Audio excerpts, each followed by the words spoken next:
আসসালামু আলাইকুম। Doctor ARM Jamil বলছি। আশা করি যে যেখানে আছেন ভালো আছেন। আমরা একটি ভিডিও করেছিলাম যে গ্রিন টির অসাধারণ স্বাস্থ্য উপকারিতা নিয়ে।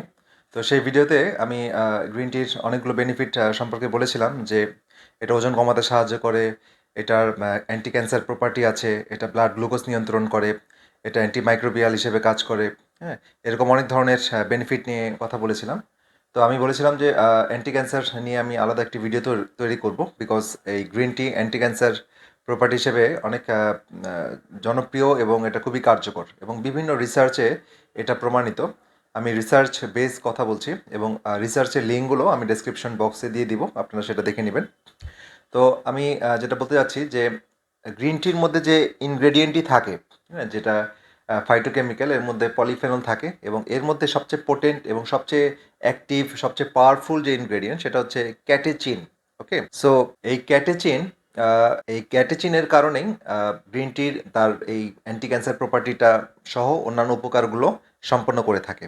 এখন ক্যাটেচিন যেটা হচ্ছে সেটা হচ্ছে এটার যে মেডিকেল নাম বা বৈজ্ঞানিক নাম, সরি, এটা হচ্ছে epigallocatechin 3 gallate. It is difficult to pronounce. EGCG এই নামে বলা হয়, এটা ইজিসিজি।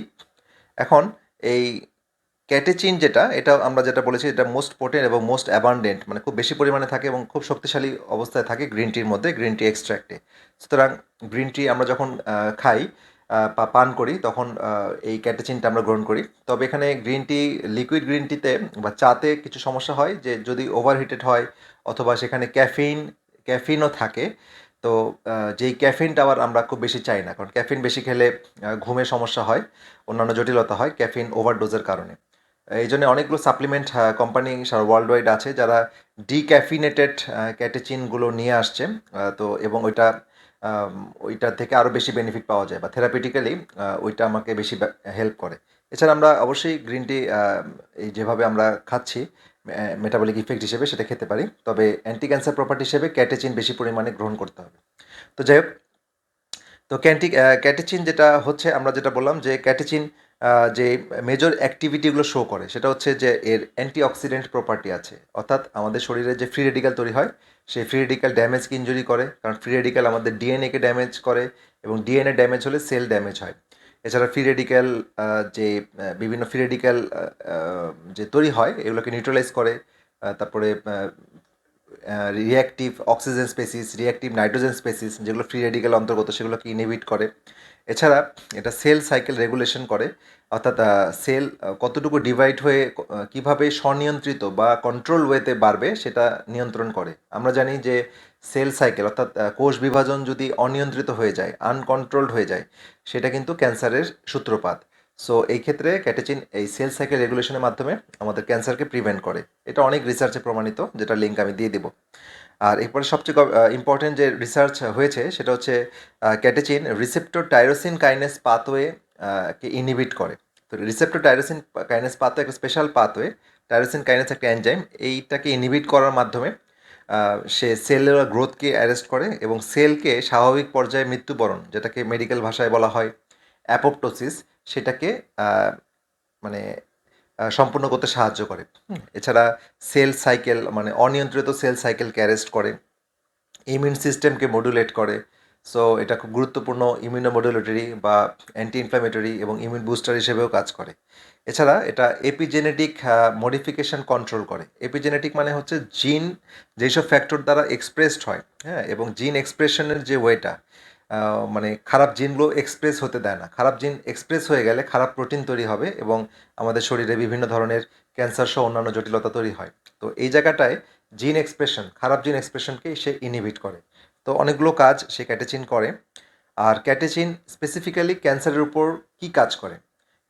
ক্যান্সার আমরা জানি যে ক্যান্সার মানে ক্যান্সার যে বেঁচে থাকার জন্য যে কেমিক্যাল রিয়াকশানগুলো দরকার ক্যান্সার সেলের মাঝে, সেগুলোর বিভিন্ন পর্যায় আছে, বিভিন্ন পাথওয়ে আছে। সেই পাথওয়েগুলোতে সে বাধাগ্রস্ত করে, অর্থাৎ ক্যান্সার সেলের গ্রোথটাকে অ্যারেস্ট করে। তারপরে ক্যান্সার সেলের সাইজ যেন বড় না হয় সেটাকে বা সংখ্যা যেন বৃদ্ধি না পায়, অর্থাৎ প্রলিফারেশন, সেটাকে অ্যারেস্ট করে। ক্যান্সার সেলগুলো ইনভেশন মানে একটা ক্যান্সার সেল গ্রোথ করার পর আশেপাশের টিস্যুর মধ্যে যে প্রবেশ করে বা ব্লাড ভেসেলের মধ্যে ঢুকে যায়, লিম্ফেটিক সিস্টেমে ঢুকে যায়, হ্যাঁ, এবং অন্যান্য টিস্যুর মধ্যে যে ইনভেট করে বা মানে অনুপ্রবেশ করে, সেই ইনভেশন প্রক্রিয়াটাকেও সে স্টপ করে। এছাড়া অ্যাঞ্জিওজেনেসিস ক্যান্সারের হয়, অর্থাৎ ক্যান্সার গ্রো করার জন্য সে নতুন নতুন জালিকা, রক্ত জালিকাগুলো তৈরি করে সে নিজেকে পুষ্টি নেয় এবং আশেপাশে আরও বড় হয় এবং ছড়িয়ে যায়। এই প্রক্রিয়াটা, নতুন যে ব্লাড ভেসেল তৈরি হয় সেটাকে বলা হয় অ্যাঞ্জিওজেনেসিস। তো এই অ্যাঞ্জিওজেনেসিস প্রক্রিয়াটাকেও ক্যাটেচিন ইনহিবিট করে এবং লাস্ট যেটা করে, ক্যান্সার ছড়িয়ে যাওয়ার যে প্রবণতা অর্থাৎ মেটাস্টেসিস, সেই মেটাস্টেসিসকে প্রিভেন্ট করে। তো সুতরাং বর্তমান অনেক গবেষণায় এটা প্রমাণিত এবং যেই পাথওয়েতে কাজ করে টাইরোসিন কাইনেস ইনহিবিটর পাথওয়ে, সেটা পাথওয়েতে অনেক কেমোথেরাপি ওষুধ কাজ করে, বাট কেমোথেরাপি ওষুধ সিনথেটিক প্রপার্টি হওয়ার কারণে তারা অনেক উপকারের পাশাপাশি অনেক ক্ষতিকারক বিষয় বা সাইড ইফেক্টগুলোও সে জেনারেট করে।